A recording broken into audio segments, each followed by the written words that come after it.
하겠습니다. 제 7강입니다.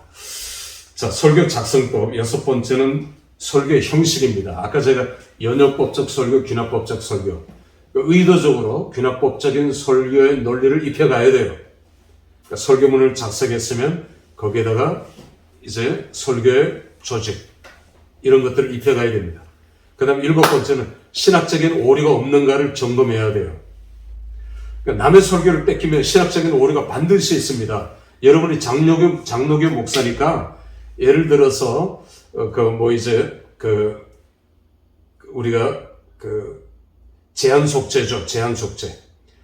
그런데 나도 모르게 뺏기면 보편 설교, 다른 이제 교단의 목사님들이 설교한 보편 설교가 거기서 나올 수 있는 거예요. 나도 모르게 우리는 불가항력적인 은혜입니다. 나도 모르게 자유의지가 강하게 나타나는 설교를 할 수 있는 게 인간의 의지, 인본주의 이런 설교가 나올 수 있는 거예요. 뺏겨서 하게 되면 이런 오류를 성도의 견인이 아니라 내가 이제 너무 힘들어서 그만뒀다. 자꾸 이런 설교를 할 수 있는 것입니다. 그리고 구원의 서정 이런 것도 순서가 뒤바뀌면 안 되는데 이게 중요한 거예요. 그래서 우리가 남의 설교 뺏겨서 하면 안 돼요. 물론 모델적인 설교는 필요하고, 가령 여러분들이 지금 오늘 주일 설교를 해야 되는데 영적으로 다운되고 침체되어 있어요. 그럴 때 내가 제일 존경하는 목사님의 설교를 한번 듣고 강단에 올라가는 것도 필요합니다. 그러면 성령 충만해져요. 혹은 옆에 제가 이런 설교를 얼마 전에 했는데 웨슬리 두엘이나 혹은 토미 텐이나 이런 사람들의 설교, 여호와를 갈망하는 기도, 하나님 앞에 굶주린 예배자, 이런 책의 목록만 몇 번 훑어보고 강대상에 올라가도 성령 충만해요. 성령 충만한 목사의 그런 설교, 그런 어떤 교훈, 그런 목사님만 생각해도 내 설교는 뜨거워질 수 있는 겁니다. 내 멘토 되는 목사님, 그 목사님의 평소에 그런 어법, 화투, 이런 것들을 내가 가지고 설교를 할 수도 있는 거죠. 그런 것들은 또 배울 수 있는 거고요. 자, 신학적인 오류, 문제가 없는지 이런 것들을 살펴보는 게 필요하고요. 그 다음에 8번째는 예화, 이제 적절한 예화를 집어넣어야 돼요. 그러니까 예화를, 여러분들이 평소에 예화, 또 나의 얘기, 예화 노트가 좀 필요하죠. 남의 예화는 현실성이 좀 떨어져요. 그리고 내 얘기가 사실은 제일 중요한데 밤낮 내 얘기만 할 수 없잖아요. 그러니까 예화가 필요한데 다 아는 예화는 또 그렇고, 이제 좋은 예화가 있으면, 가령 어떤 목사님 그랬대요. 미국의 어떤 목사님 자기 친구 목사한테 가서 $10를 주고 당신이 자주 써먹는 예화 나한테 몇 개만 뽑아주시오. 그러면 그 목사님만의 예화 몇 개 이렇게 10개 뽑아줄 수 있고, 돈이 있으면 100불을 주세요. 그 미국 얘기지만 우리도 선물 하나 사가지고 가서 목사님 예화 좀, 연세가 많으시거나 오래된 목사님들은 많은 예화를 가지고 있거든요. 그리고 여러분들의 설교에 반드시 예화 1-2개. 우리가 흔히 집을 지을 때 예화를 창문에 비교해요. 창문이 없으면 답답하죠. 그리고 창문이 너무 크면은, 오늘날 그렇게 반론을 제기할 수 있어요. 오늘날 집을 보세요. 다 유리지, 다 창문이지.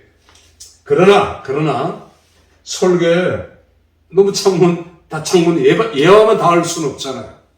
예화는 한 2개, 2개를 넘으면 안 돼요. 산만해져요. 그러니까 맨 처음에 예화로 시작하는 설교의 기법은 참 좋습니다. 아까 제가 에피타이저 얘기했잖아요. 짧은 예화, 설교 20분 하는데 예화를 5분, 10분 하면 안 되고, 짤막한 예화, 오늘 내가 그 일주일간에 겪었던 얘기 중에 그런 예화는 굉장한 에피타이저가 될 수 있어요. 그리고 중간에 적용을 할 때 예화가 필요할 수도 있고요. 이 사람은 이렇게 했습니다. 이런 사람도 있습니다 하면서 우리가 적용을 해나가면 적용하기가 더 쉽겠지요. 그래서 예화는 한 2개 정도가 적당하다고 봐요. 3개가 되면 산만해지니까 2개 정도가 적당하다. 부흥회를 하는 설교, 뭐 부흥회 1시간, 요즘은 부흥회 1시간 넘으면 안 된다 그래요. 50분, 40분 설교. 너무 길면 안 돼요. 그런데 가령 내가 50분 설교를 한다? 그러면 예화는 더 늘어나야 되겠죠. 너댓게 괜찮습니다, 그거는. 제가 종종 그런 표현을 쓰는데, 777. 어른들의 집중하는 시간의 한계가 7분이래요. 근데 이건 옛날 얘기거든요. 요즘으로 짧아질 수 있어요. 어쨌건 7분으로 우리가 얘기한다면 37이 21분의 설교를 하는데 맨 처음에 에피타이저, 그 다음에 예화 하나를 넣고 그 다음에 적용을 하면서 결론을 맺는다. 그러면 777이 되겠죠. 주의를 계속 환기시켜 나가니까. 그런 아이들은요 1분도 안 될 겁니다. 집중하는 게. 1분을 집중을 못 할 거예요. 자, 이게 고민이죠.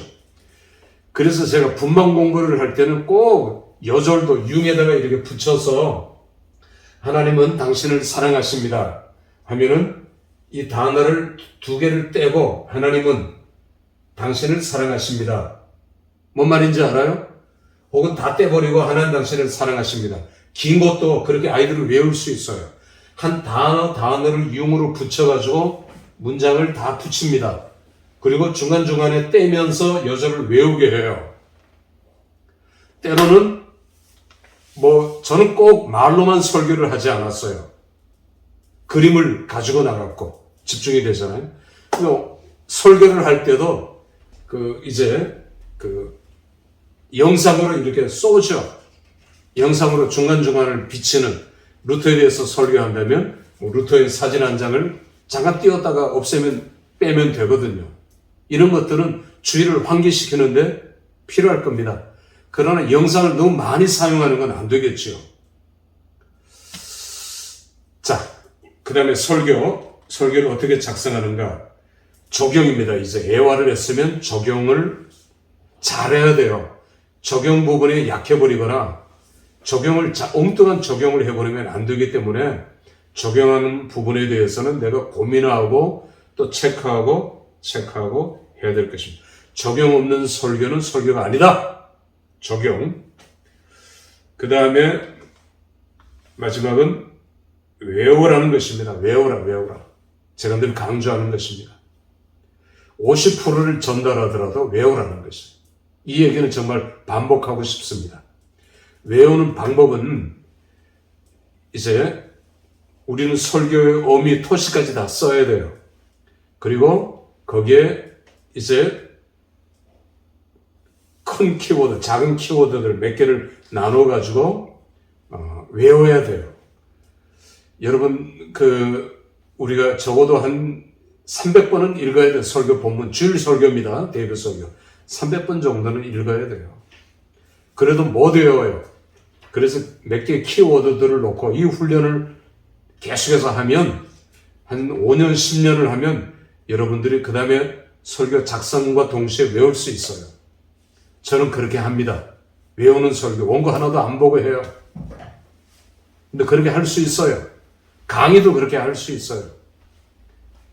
여러분 그렇게 돼요. 훈련을 통해서 되어지는 것이 절대로 그냥 되어지는 것은 안 됩니다. 이 훈련을 하셔야 돼요. 외워야 돼요. 50%만 전달하더라도 내가 외우고 성도들과 아이 컨택을 하면서 골고루 보면서 설교를 해야지. 내 천장 보면서 설교 초보자들은 천장 보면서 설교하잖아요. 다리하고 손이 달달달달달 떨리는 걸 저는 본 적이 있어요. 떨리잖아요. 그게 정상이잖아요. 그런데 우리가 설교를 할 때는 총 정도를 깔봐서는 안 되지만 우리가 조금 영적으로입니다. 영적으로. 나는 영적 아버지야. 이 사람들은 영적인 내 자녀들이야. 그러니까 내 자녀들에게 내가 설교하고 가르친다? 이건 좀 쉽잖아요. 근데 이 성도들은 다 무시무시한 사람들이에요. 어마어마한 사람들, 무서운 사람들이에요. 내가 한마디라도 잘못하면 큰일 날 수가 있어. 그런 강박관념을 가지고 설교한다? 못해요. 아까 우리가 웅변을 할 때, 제가 웅변 얘기를 좀 하면, 웅변을 할 때 그렇게 가르쳐요. 웅변하는 사람들에게. 청정들은 다 똥이다. 아무것도 아니다. 이건 일종의 최면인데, 우리가 물론 설교자가 그렇게 하면 안 돼요. 안 되지만, 영적인 자녀들이고, 나는 하나님이 내게 주신 권위를 가지고, 선지자는 아니지만 선지자적인 권위를 가지고, 사도는 아니지만 사도적인 권위를 가지고 하나님의 말씀을 대언하는, 이건 굉장히 중요한 위치잖아요. 설교자.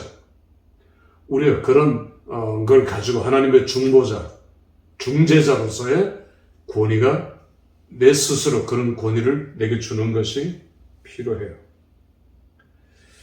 자, 여러분들 이렇게 자기 설교들을 만들어가고 이런 것들로 설교 작성법은 다 다를 수 있다는 걸 얘기합니다. 여기서 여러분들이 몇 개 빼도 되고 아니면 여러분들이 자신 있는 것들을 몇 개 더 넣어도 돼요. 그렇게 해서 여러분들의 설교의 폼들을 만들어 가시라는 것입니다. 그리고 이런 것들이 계속 이제 훈련이 되면 저는 새벽 기도는 이제 한 장 한 장씩 설교하고 있다 했거든요. 그러니까 창세기부터 계시록까지 한 2년 반 걸려요. 근데 맨 처음에 할 때는 조금 띄어먹고 했어요. 넘어갔단 말입니다. 왜? 내가 도저히 설교할 수 없는 부분들이 있어요. 신명기 중에, 시편 중에. 그런 두 번째 할 때는 내가 빼먹은 것들도 해요. 세 번째 할 때는 안 빼먹고 다 해요. 저는 그렇게 해서 한 6번 정도를 해왔습니다. 수십 년을 해왔죠. 그러니까 성경 아무데나 눈 감고 펴도 설교할 수 있어요. 이런 것들이 쌓여 있거든요. 원고가 다 있거든요. 그래서 두 번째 설교를 할 때는 첫 번째 한 설교의 원고에다가 내가 덧붙이면 돼요. 2년 반 지났기 때문에 성도들의 청중이 다 다르고, 물론 같은 청중도 있지만 설교를 적는다 하더라도 거기에 내가 살을 더 붙이기 때문에 그런 설교할 수 있는 거예요.